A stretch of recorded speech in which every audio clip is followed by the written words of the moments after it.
ഒരു നീണ്ട കാലത്തെ ഇടവേളയ്ക്ക് ശേഷം അണ്ണൻ തിരിച്ചെത്തിയിരിക്കുകയാണ്.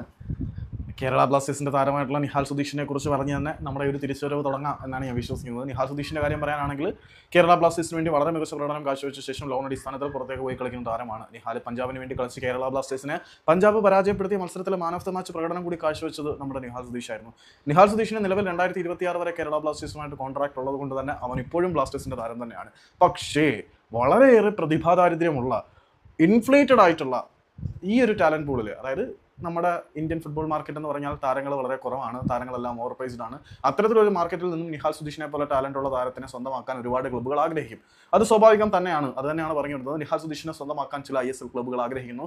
അവർ താരത്തിന് മേൽ വല വിരിച്ചിട്ടുണ്ട് എന്നുള്ളത് സത്യം തന്നെയാണ്. അതേസമയം കേരള ബ്ലാസ്റ്റേഴ്സും നിഹാൽ സുധീഷിൽ വളരെ ഇൻട്രസ്റ്റഡ് ആണ്. നിലവിൽ 2026 വരെ നിഹാൽ സുധീഷുമായിട്ട് തുടരുന്ന കോൺട്രാക്ട് ഒന്നുകൂടി ദീർഘിപ്പിക്കുക എന്നുള്ളതാണ് ബ്ലാസ്റ്റേഴ്സിൻ്റെ ലക്ഷ്യം.